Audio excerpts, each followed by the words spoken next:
आधी रात का वक्त एक बादशाह की आंख खुलती है। ख्वाब में रसूलुल्लाह सल्लल्लाहु अलैहि वसल्लम 3 बार उसे फरमाते हैं, ऐ नूरुद्दीन, मुझे इन 2 आदमियों से बचाओ। वो 16 दिन में दमिश्क से मदीना पहुंचता है और वो कर दिखाता है कि तारीख लरस जाती है। ये है नूरुद्दीन जंगी, वो उस्ताद जिसने सलाहुद्दीन अय्यूबी जैसा शागिर्द तैयार किया। अस्सलामु अलैकुम, मैं हूं मोहम्मद शोएब और आप देख रहे हैं ग्लोबिक्सा 360।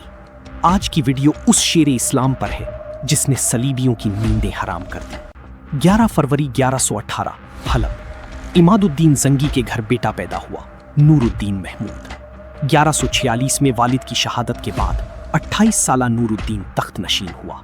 इस वक्त शाम टुकड़ों में बटा था। बैतुल मुक़द्दस पर 1199 से सलीबियों का कब्जा था। नूरुद्दीन ने तय किया, पहले मुसलमानों को एक करूंगा, फिर किबला अव्वल आजाद करवाऊंगा। नूरुद्दीन सिर्फ फाती नहीं, अल मलिकुल आदिल था। रातों को भेस बदल कर रियाया का हाल पूछता। एक यहूदी ने खुद नूरुद्दीन पर मुकदमा कर दिया।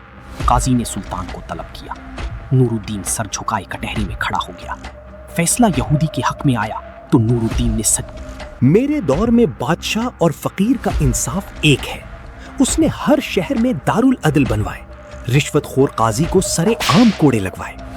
1148 दूसरी सलीबी जंग, यूरोप के 3 बादशाह दमिश्क पर चढ़ाए। नूरुद्दीन ने उन्हें ऐसी शिकस्त दी कि वो वापस मुड़कर ना देख सके।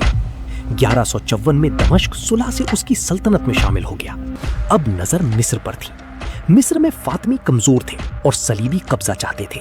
नूरुद्दीन ने अपने सालार असदुद्दीन शेरकोह को भेजा।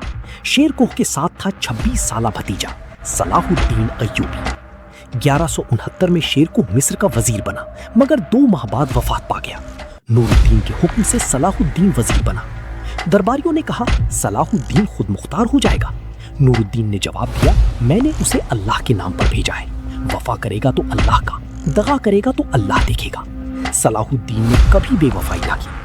खुतबे में नूरुद्दीन का नाम लिया।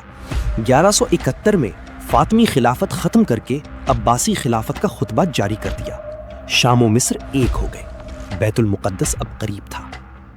1162 दमिश्क, नूरुद्दीन को 3 रात मुतवातर ख्वाब आया। रसूलुल्लाह सल्लल्लाहु अलैहि वसल्लम 2 नीली आंखों वाले शख्सों की तरफ इशारा करके फरमा रहे थे, ऐ नूरुद्दीन, मुझे इनसे बचाओ।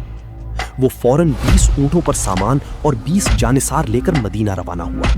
20 दिन का रास्ता 16 दिन में तय किया। मदीना पहुंचकर ऐलान किया, हर शख्स तोहफा लेने आए। सब आए सिवाय 2 की। पता चला 2 मगरिबी दरवेश हैं, बहुत इबादत हुआ, किसी से मिलते नहीं।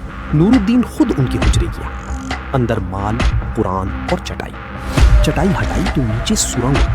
वो सुरंग सीधी रोज़ाए रसूल सल्लल्लाहु अलैहि वसल्लम की तरफ जा रही थी। तफ्तीश पर निकला, ये ईसाई जासूस थे।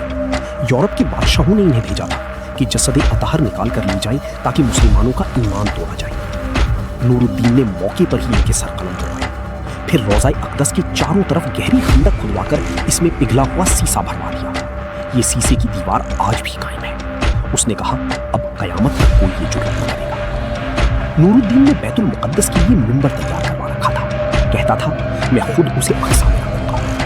मगर 15 मई 1174 को 56 साल की उम्र में दमिश्क में गले की वर्म से वफात पा गया। बैतुल मुक़द्दस फतह करना उसकी किस्मत में न था। लेकिन 13 साल बाद 1187 में उसके शागिर्द सलाहुद्दीन अय्यूबी ने बैतुल मुक़द्दस फतह किया और उस बात का बनवाया हुआ वही मिंबर अपने हाथों से मस्जिद अक़सा में नस्ब किया। नूरुद्दीन का ख्वाब पूरा हो गया। नूरुद्दीन जंगी हमें सिखा गया, अदल के बगैर हुकूमत नहीं चलती। उम्मत एक हो जाए तो दुश्मन खुद टूट जाता है। नीयत खालिस हो तो तुम्हारा मिशन, तुम्हारी बात, तुम्हारी शागिर्द पूरा करते हैं। आपको नूरुद्दीन का कौन सा वाकया सबसे ज्यादा मुतासिर कुन लगा? कमेंट करें। अल्लाह हाफ़िज़।